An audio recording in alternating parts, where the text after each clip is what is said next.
নমস্কাৰ বন্ধুসকল, আকৌ এটা নতুন ভিডিঅ'লৈ মই আপোনালোকৰ মাজলৈ আহিছোঁ। আপোনালোকে চাই আছে মোৰ চেনেল মিষ্টাৰ ডু।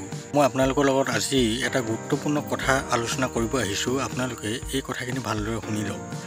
বন্ধুসকল, লটাৰী টিকট কিনোতে ভুলতো নকৰিব এইকেইটা কাম। যদিহে আপোনালোকে এইকেইটা ভুল কৰে তেনেহ'লে আপোনালোকে কিন্তু বহুত বিপদত পৰিব পাৰে। বিপদত মানে আপোনালোকে যদি লটাৰী টিকটত কিবা প্ৰাইজ পায় তেনেহ'লে আপোনালোকে কিন্তু সেই প্ৰাইজটো আৰু নাপাব। গতিকে বন্ধুসকল, মই আপোনালোকক এই ভিডিঅ'টোৰ দ্বাৰা বহুখিনি কথা জনাবলৈ গৈছোঁ। আপোনালোকে ভালদৰে শুনি লওক। কিন্তু তাৰ আগতে আপোনালোকে যদি মোৰ চেনেলত নতুনকৈ আহিছে তেনেহ'লে মোৰ চেনেলটো ছাবস্ক্ৰাইব কৰি লওক আৰু লগতে ভিডিঅ'টো অকণ স্কিপ নকৰাকৈ চাই যাব। তেতিয়াহে কিন্তু আপোনালোকে সকলোখিনি কথা বুজি পাব।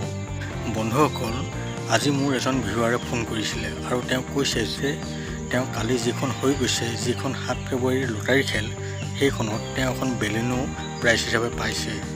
কিন্তু তেওঁ যিজন মানুহৰ পৰা টিকট কিনিছিলে, মানে যিজন এজেণ্টৰ পৰা টিকট লৈছিলে, সেই এজেণ্টে এতিয়ালৈকে ফোন ৰিচিভ কৰা নাই, ফোন ছুইচ অফ কৰি থৈছে আৰু এতিয়ালৈকে তেওঁ কমিটিৰ কোনো খবৰেই পোৱা নাই। তেওঁ কমিটিৰ ফোন নাম্বাৰটো বাদেই তেওঁ সেই খেলখনৰ ৰিজাল্টটো পোৱা নাছিল। তেওঁ মোক যেতিয়া ক'লে যে মই এই খেলখনৰ টিকট লৈছিলোঁ আৰু তেওঁ কৈছে যে মই 10টা টিকট লৈছোঁ, 500 টকাকৈ হ'লে আপোনালোকে কিমান টকা হয় হিচাপ কৰক। এনেইতো মানুহৰ টকা হোৱা নাই, হয়নে বাৰু? তেওঁ আজি মোলৈ ফোন কৰি সুধিলে। মই তেতিয়া মোৰ হাতত লটাৰী ৰিজাল্টখিনি আছিলে, মই দি দিলোঁ। মই কিন্তু সেই খেলখনত টিকট এটাও বিকা নাই। পিছত তেওঁ মোলৈ ফোন কৰি কৈছে যে মই এই খেলখনত মোৰ 5 নম্বৰ প্ৰাইজটো লাগিছে, মানে যিখন মাৰুতি বেলিনো আছিলে সেই প্ৰাইজটো লাগিছে, কিন্তু এতিয়া এজেণ্টজনে মোৰ ফোন ৰিচিভ নাই কৰা বুলি কৈছে। বন্ধুসকল, আপোনালোকৰ লগতো তেনেকুৱাই হ'ব পাৰে।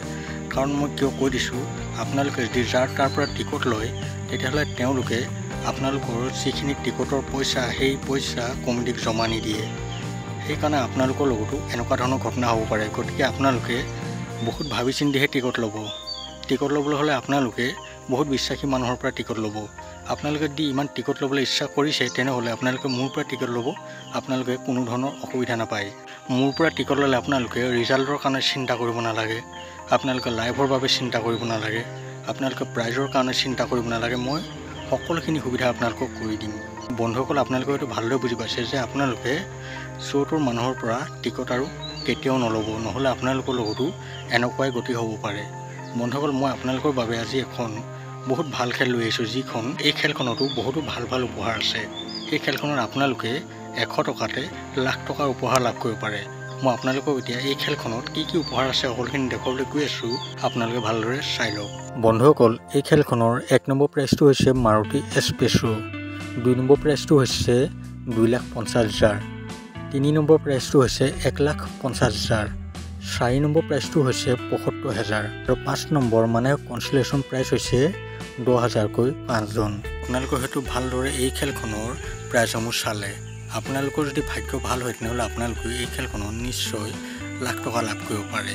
আপোনালোকে যদি এই খেলখনৰ টিকট ল'বলৈ বিচাৰে তেনেহ'লে মই এই ভিডিঅ'টোৰ স্ক্ৰীনত আৰু ডেছক্ৰিপশ্যনত এটা লিংক আৰু এটা নাম্বাৰ দি দিছোঁ। আপোনালোকে সেই নাম্বাৰত হোৱাটছআপ কৰিয়ে হওক বা কল কৰিয়ে হওক মোৰ পৰা যিমান লাগে সিমান টিকেট লৈ ল'ব পাৰে।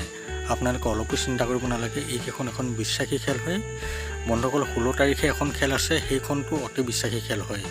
আপোনালোকে সেইখনৰ টিকট লাগিলে ল'ব পাৰে। খেল হোৱাটো 100% গেৰাণ্টি আছে। বন্ধুসকল, ভিডিঅ'টো আৰু বেছি দেখিলে নকৰোঁ। আপোনালোকে মই কোৱাৰ দৰে যিকোনো মানুহৰ পৰা টিকট আৰু নিকিনিব।